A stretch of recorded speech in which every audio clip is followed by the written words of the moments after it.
Block कुम्भीगोला, जनपद लखीमपुर खीरी सभागार में एक एग्ज़ाम चल रहा है। सेल्फ हेल्प ग्रुप मेंबर्स इसमें बैठे हुए हैं। जानकारी दीजिए कौन सा एग्ज़ाम चल रहा है, क्या बताना चाहेंगे?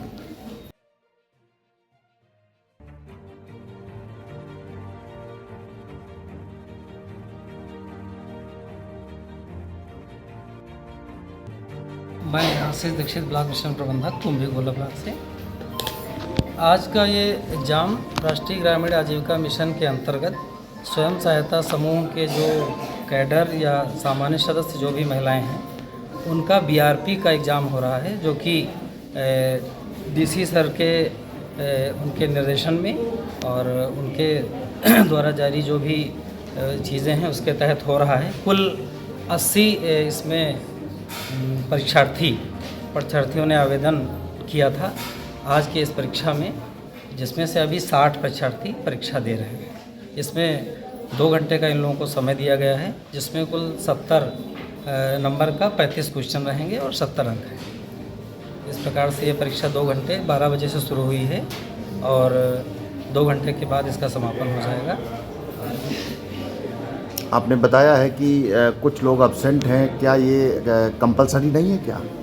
कंपलसरी का ये अब्सेंट होने का ये कि सबको सूचना दी गई थी, तो उनके कुछ अपने कारण रहेंगे या वो परीक्षा देना नहीं चाहते हों या जो भी हो, तो उपस्थित लोग यहाँ पे जो हैं वो परीक्षा अभी दे रहे हैं। बाकी जो अनुपस्थित हैं उनकी सूचना अनुपस्थित की और जो उपस्थित हैं उनकी उपस्थित की भर के सारी चीज़ें जो हैं वो उस परीक्षा की जो समिति बनाई गई है वीडियो सर के द्वारा उनके समक्ष उसको क्लोज करके और ज़िले पर उसको भेज दिया जाए। क्या पर्पज है इस एग्ज़ाम का, बीआरपी का?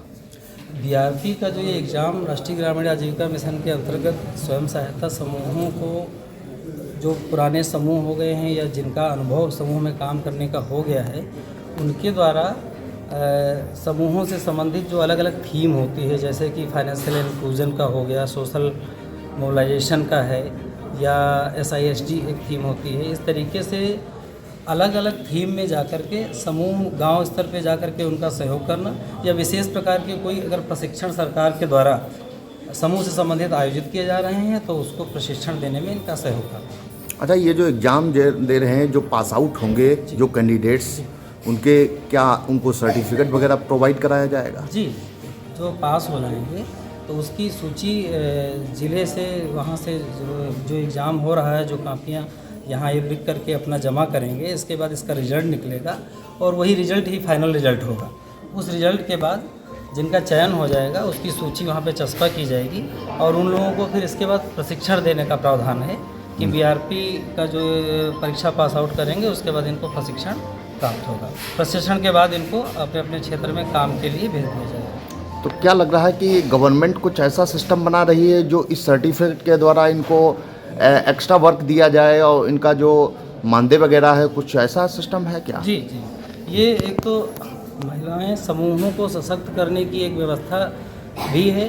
दूसरा ये है कि जो समूह में महिलाएं जुड़ी हैं वो समूह में ही जुड़ करके अन्य लोग जो अभी इस योजना से नहीं जुड़ पा रहे हैं या नहीं जुड़े हैं उनको मदद करना, उनको लाभ पहुंचाना और इस पूरी प्रक्रिया के माध्यम से उनको अलग से भी कुछ इनकम हो जाए। और जहाँ तक ये है कि जो भी उनकी पढ़ाई लिखाई के अनुसार उनको एक काम मिल जाएगा और उनका जो एक अभिव्यक्त करने की है चीज़ है, स्वतंत्रता है, बातचीत है, सारी चीज़ें उनकी वो डेवलप हो जाएगी। अच्छा, ओवरऑल क्या बताना चाहेंगे कम शब्दों में, ये एग्ज़ाम जो डिप्लॉयमेंट हुआ है इसको लेकर के कम शब्दों में क्या बताएंगे? इससे क्या आज का ये जो एग्ज़ाम यहाँ हो रहा है ये पूरे जनपद लखीमपुर के अलग अलग ब्लॉकों में सभी जगह हो रहा है। ये राष्ट्रीय ग्रामीण आजीविका मिशन के अंतर्गत संचालित समूहों के लिए बहुत अच्छा साबित होगा, इसलिए क्योंकि अभी तक ये था कि हम सभी ब्लॉक स्तर के जो हम लोग कार्य कर रहे हैं तो डायरेक्ट इन लोगों को किसी जानकारी के लिए, किसी काम के लिए सीधे ब्लॉक से संपर्क करना या CLF लेवल पे करना। अब जब ये एक टीम के तरीके से प्रशिक्षण इनको प्राप्त हो जाएगा तो ये अपने अपने क्षेत्र में अच्छा सा बेहतर काम कर पाएंगे, जिससे कि अधिक से अधिक परिवार समूह में जुड़ेंगे और महिला सशक्तिकरण भी होगा और इनकी आजीविका के लिए भी साधन खुलेंगे। जी, मेरा नाम है संगीता देवी, सेलप से अध्यक्ष हूँ मैं। गायत्री प्रेरणा संकुल स्त्री के मैं अध्यक्ष हूँ। मुझे यहाँ बीआरपी की ड्यूटी पे मुझे लगाया गया है कि इसमें इन सभी महिलाओं की हम सुरक्षा कर सके, देखभाल कर सके। किस हर 2 सेलप से, एक गायत्री सेलप से, एक गोलाधिया से 2 महिला लगाई, एक सीमा लगाएगी, वो भी नहीं है। हम आए थे, हम सुरक्षा को जो हमारे समूह पहनाए हैं तो हम इनके सहयोग कर सकते हैं, क्योंकि जो बीआरपी में जो पेपर हो रहे हैं इसके पेपर के बाद फिर ये डॉक्यूमेंट चले जाएंगे जिले पे, जिले के बाद इसका जिले पर इसका होगा इंटरव्यू। उसके बाद इनका थोड़ा बहुत ऐसे गांव के स्तर पे जाके अपना काम करेंगे। इनका प्रतिदिन शायद 500 रुपये इनका मिलेंगे। काम के आधार पर? जी सर। अच्छा, तो आज इनका एग्ज़ाम टाइमिंग क्या है?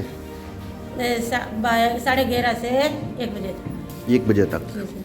तो आप इनकी किस तरीके से हेल्प कर रही हैं? कि हम देखभाल कर रहे हैं, बहनें कैसे बैठी हैं, कैसे देखभाल यही करना था, कैसे क्या हो रहा, कोई नकल तो नहीं हो रही है। जी सर। दूरी तो बहुत मेंटेन कर हाँ, रखी है। दूरी तो बहुत है मगर नकल नहीं हो रही हमारे यहाँ पे, कि हम लोग, हमारे बेमम भैया हैं, हम हैं, सभी लोग देख रेख में लगे। तो क्या लग रहा है कि एग्ज़ाम में ये लोग रुचि ले रहे हैं? जी सर, बहुत अच्छी तरीके से। जी।